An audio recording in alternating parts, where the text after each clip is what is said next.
a second here. I'm going to go and check my handy dandy thing here because I just want to double check and make sure everything is going on right here. Just want to make sure.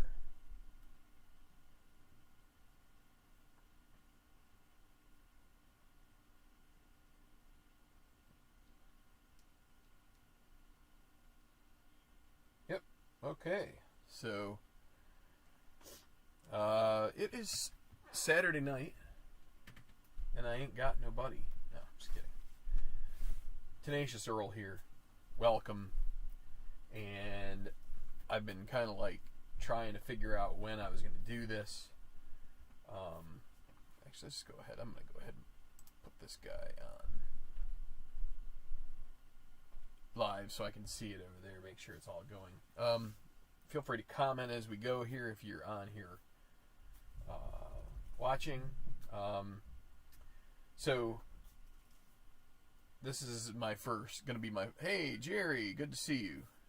This is going to be my first baseball project coming back here on Tenacious Sports. So anybody who happens to click on this who's never been a part of this channel and hasn't subscribed yet, feel free to subscribe if you listen to what the video has to say and you like what we're going to do here. So this channel is one that is in support / advocacy of tabletop sports.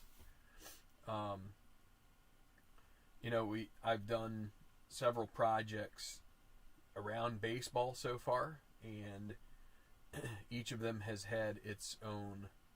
Most of them have been of this type here, which I'm going to talk about tonight, which is a format that I would imagine other people have done before I started with the first one. But when I started it seemed like the name Tenacious, because of the number 10 in that word. I was trying to think of, is there a word I could find that has 10 in it, because it's a 10-team league. Could I find something that made sense? And Tenacious was probably a little, and just it seemed to be kind of a cool word. It means, kind of tough and, has that stick-to-itiveness and, persevere and all this kind of stuff. And it just seemed like at that time it made sense for a 10-team league. And this will be now the third one that I'm going to go into, although we will talk about how it will be a little different. Low audio.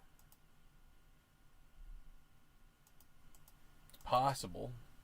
I'll turn it up a little bit. Maybe it's because I'm so far away from the table sitting here. I kind of am trying to have a bigger... So I just turn up the microphone. Hopefully that helps. Please let me know if it doesn't.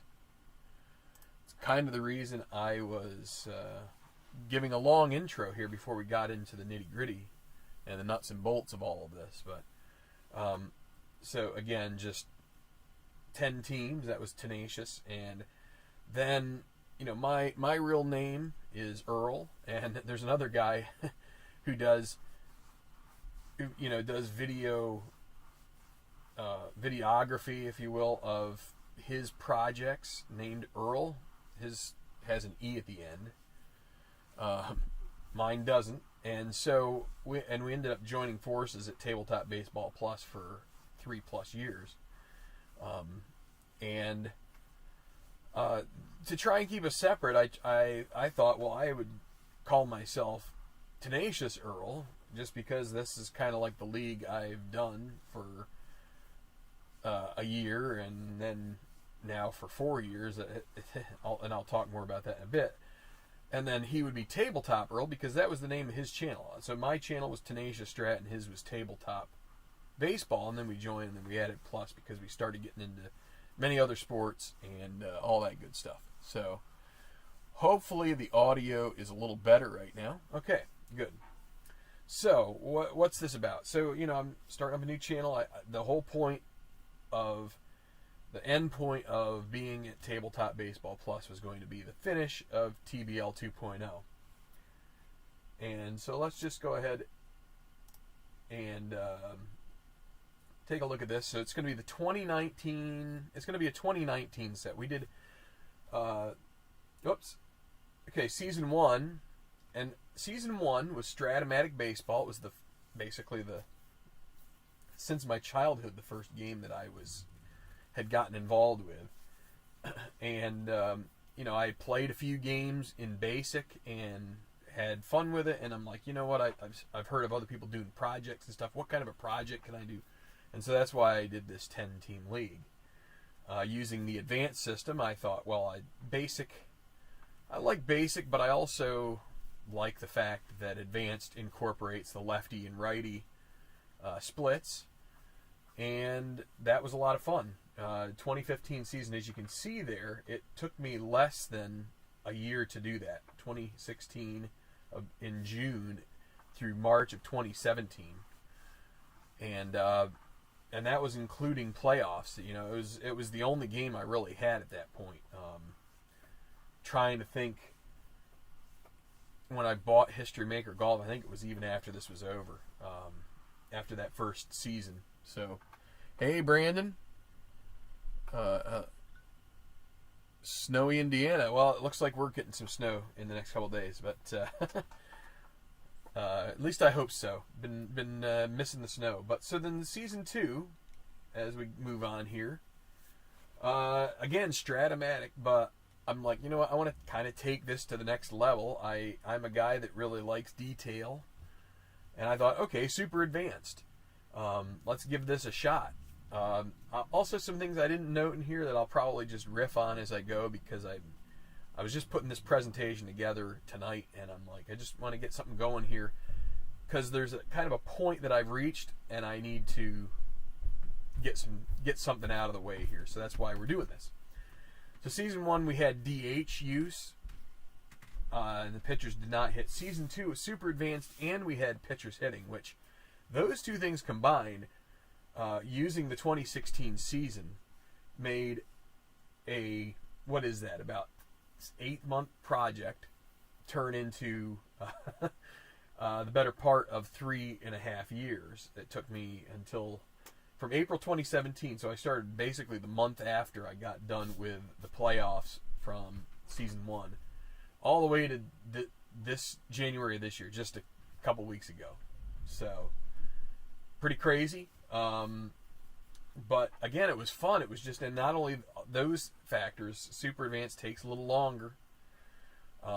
Takes a little longer because you're making all the pitching changes and stuff. And I'm not even including this on here, but I also did a Phillies replay in the midst of the early parts of that project. I did 2 seasons of History Maker Golf. So I had some other games that I've been doing some second season at Basoccer. There's some things I've just gotten into the mix that have made this particular, actually probably for you it's over here, if because I'm up in the upper right hand corner, but I don't know, maybe I'm wrong about that.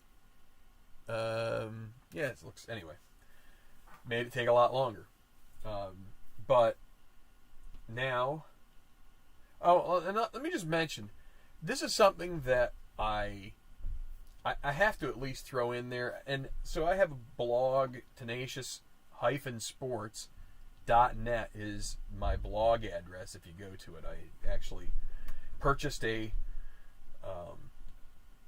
static URL or a domain or whatever you want to call it. So if you go there and look, I have like a season tracker, and you will see season 2.1 in the like defunct or abandoned projects. And this was, I called it the Thimble. And the Thimble was Tenacious History Maker Baseball League. And it was because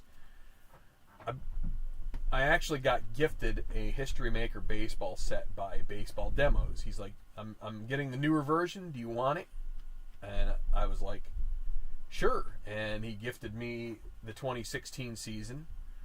And I took it and I started, and I got only 5 game days in, and I'm like, okay, well, because this started basically 3 months into season 2.0 or whatever you want to call it, and I'm just like, I'm not running 2 projects side by side. So I got to the point where I lost touch with that one, and I said, you know what, I'm not going to do this. I'm not going to go back and forth between engines and all this stuff, and I'm just going to set it aside. I'm mentioning this. I can have Jerry's snow. Okay. Brandon's having a nice stogie. Never done that. Probably won't, because that's not my thing. Anyway, it's just not my thing. Anyway. But I mentioned the 2.1 because this is something that is going to influence 3.0.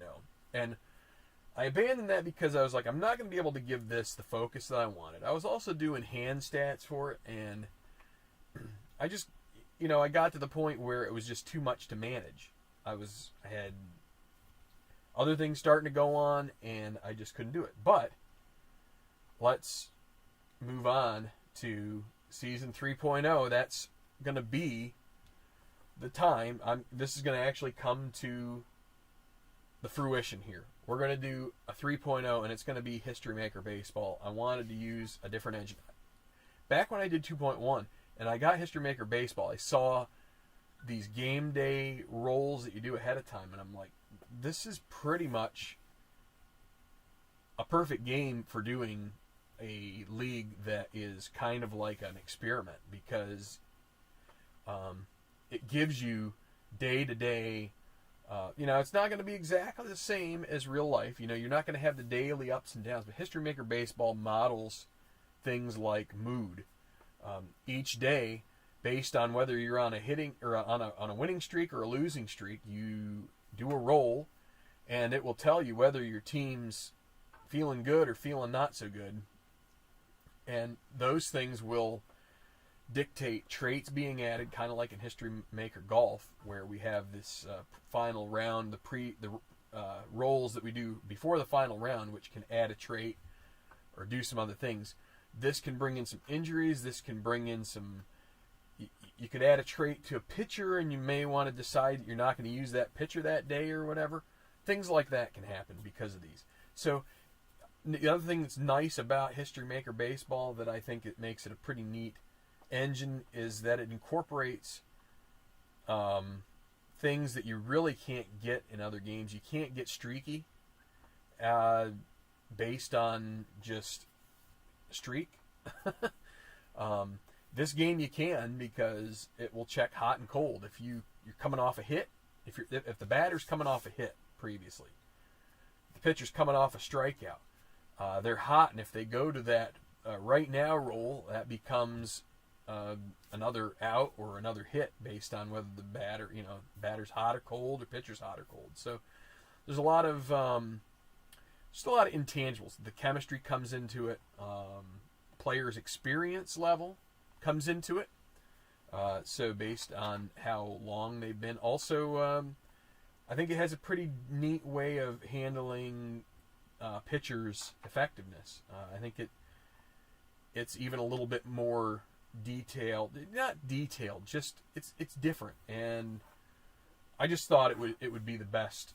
Not the best. It would be a different way to carry out this project. And it's a little different. There aren't many people playing this here. I mean, Keith at Play does occasionally. He'll have a game on there. He's been brainstorming brand new games and stuff. So their channel been doing a lot of that. And so and Steve Tower and Al Wilson have done the Play games at different times. But I felt like this is a game that doesn't get a whole lot of airtime, and we're going to do it. So I have already chosen the teams. I wish when I got this set, so I'm going to use the 2019 season from History Maker Baseball.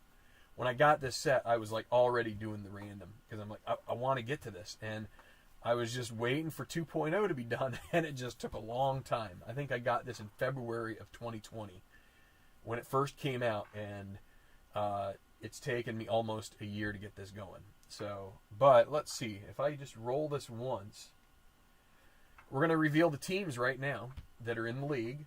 And, there may be some eye-rolling disbelief. You may dislike it. But the thing was, as you can see at the top of the screen there, or maybe it's there, it's a randomly chosen. My idea that I wanted to do for this league back when I first started, or for these types of leagues, is you just randomly choose the teams, and hopefully you get some good, you get some bad, and you get some in the middle, and you just get to see how those teams fare when they're playing a condensed schedule against each other. Basically one division, and we get to see how the various teams stack up. And so using a different engine here is going to be interesting. But let's go through the teams. This is the order that they came up when I did the random selection, and it was one of the random list URLs. You can bring up a random list of Major League Baseball teams, and the order that was in is the way I took it. So here we go. Team 1 is the Brew Crew. Milwaukee Brewers. They were second in the National League Central, 89-73 record. So they've come on here in recent years, and this should be a pretty good season for them to be giving it a shot here. Hey, Larry. So, so Brandon, Jerry, and Larry, quite a crew here. So Milwaukee is the first team. The next team is the, I'm trying to go from memory because I put them in here, and let's just roll it. Yeah, the San Francisco Giants. I wish I could remember that. I know the next one. The Giants, third in the NL West. They're under 500, but I would say still a middling team in a division that is pretty darn tough. Just like the 2016 season, I feel like it was a relatively tough division. Some good pitching, some really good hitting, all that good stuff. So, that's kind of an interesting team to have in here. Next, I believe, is the Chicago Cubs. There we go. Third in the NL Central, 84-78. So those two teams kind of like even each other out, right? But we do have power from the NL Central, right? So we've got the second and third place teams there. Next, not so much power. We have the Baltimore Orioles, which are one of the historically poor teams, and fifth in the AL East. And but again, they're playing in a division that,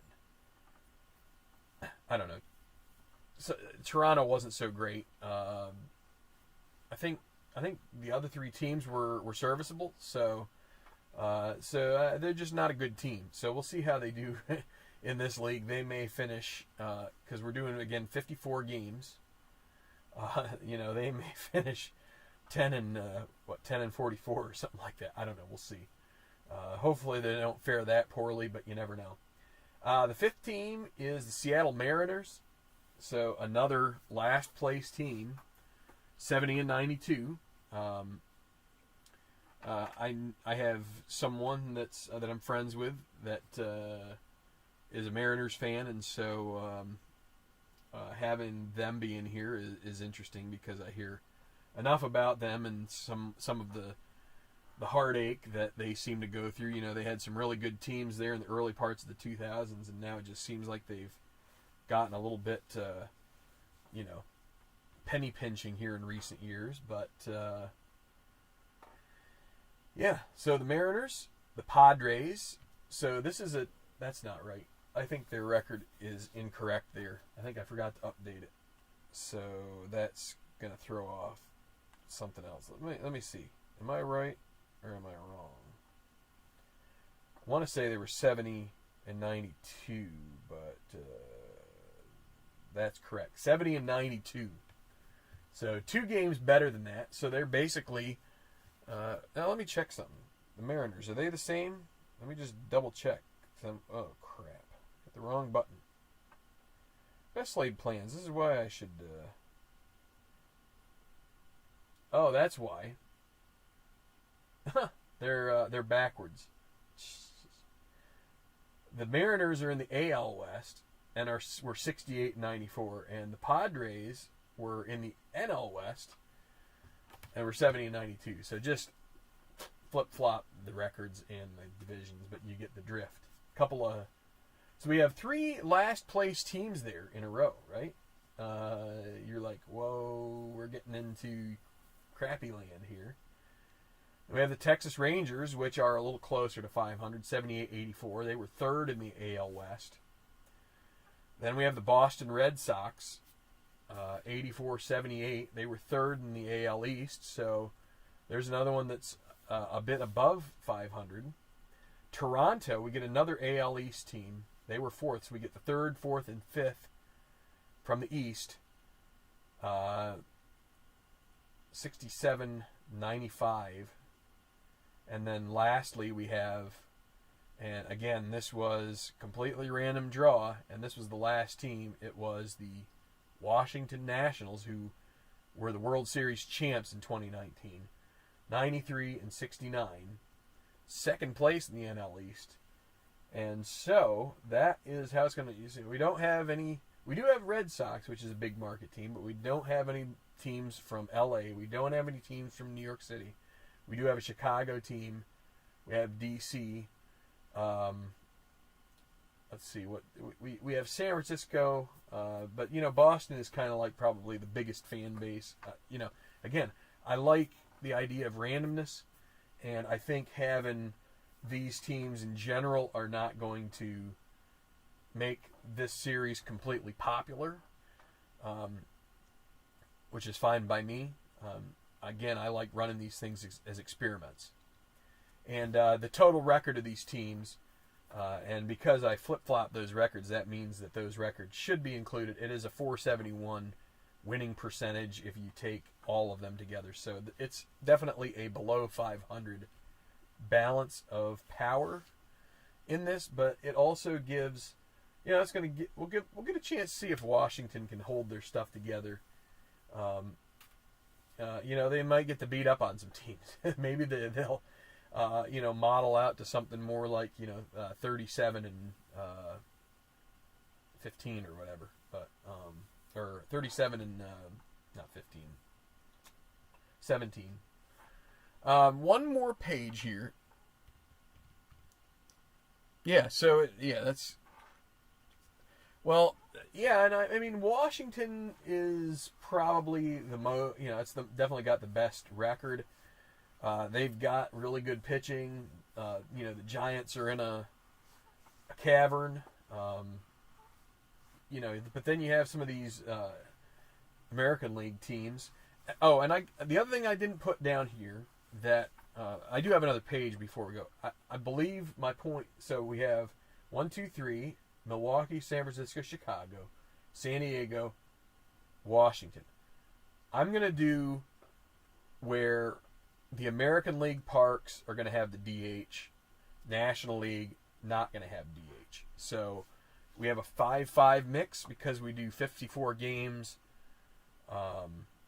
27 home, 27 away. We're going to do it, and it'll be basically...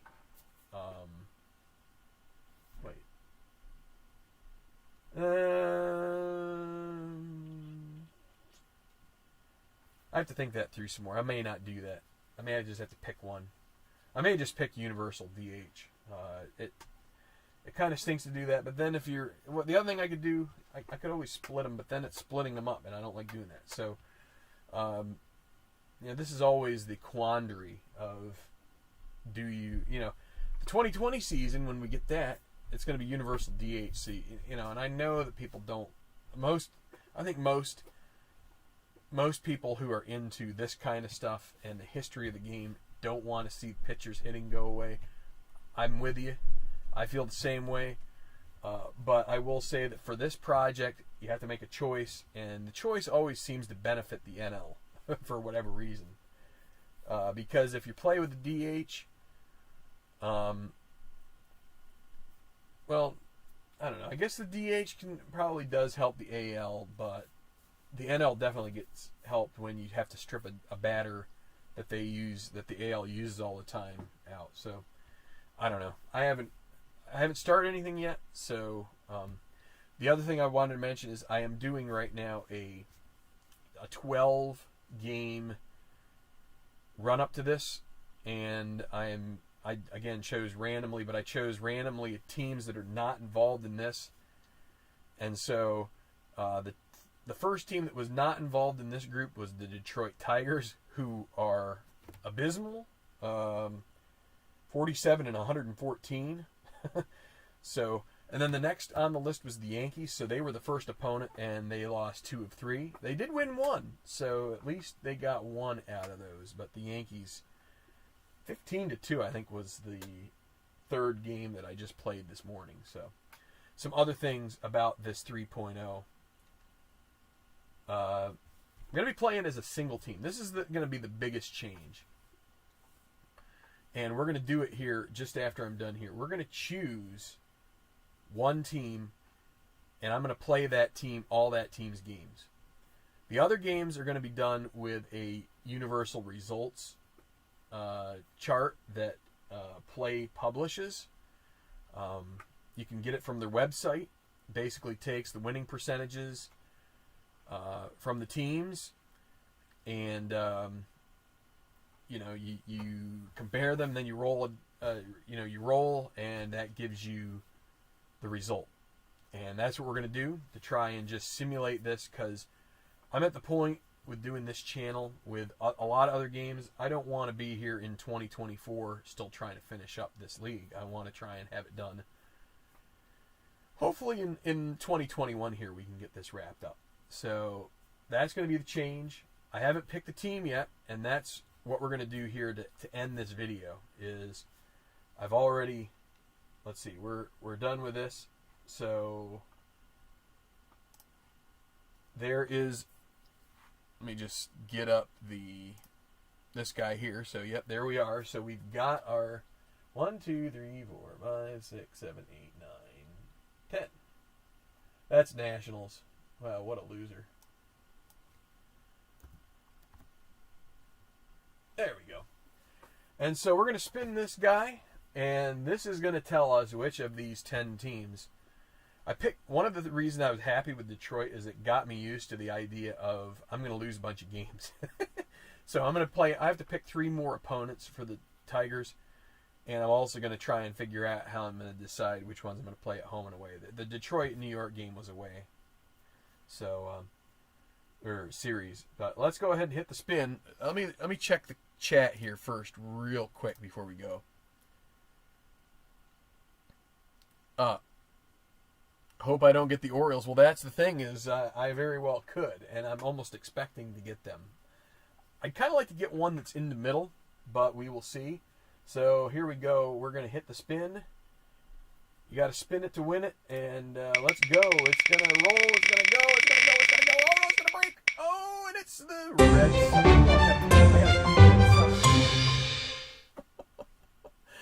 I got to do the Red Sox. Oh, boy. That's fun. You know what? That will at least get me some viewers, because there's enough Red Sox fans out in YouTube land that at least they should be somewhat interested in how this thing goes.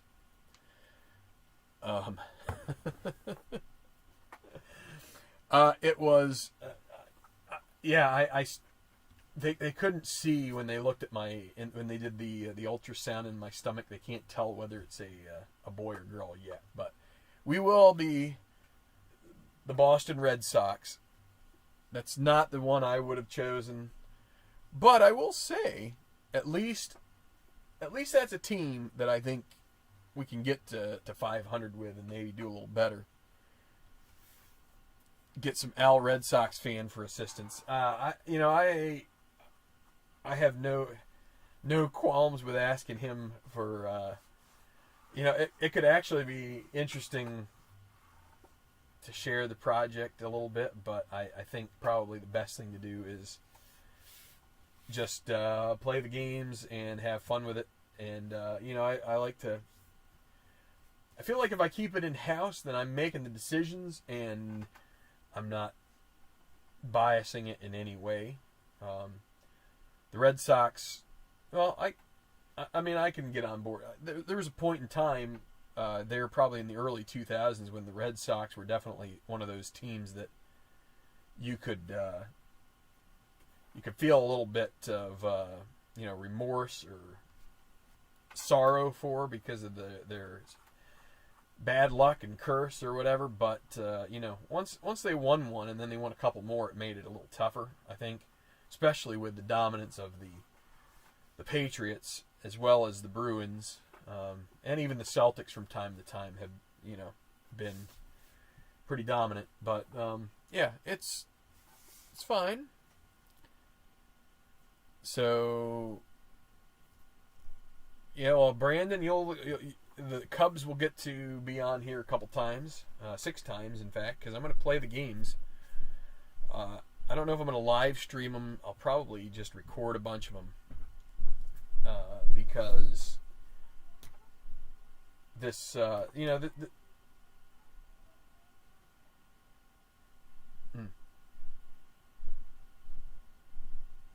what that was about. But anyway, when you do games, there's a lot of breaks and spaces and stuff.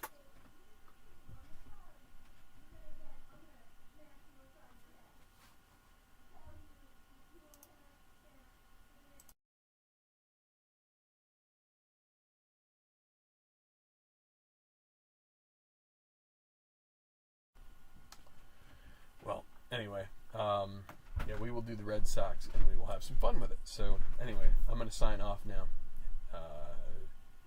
Hit the like. We will see you soon here with some Red Sox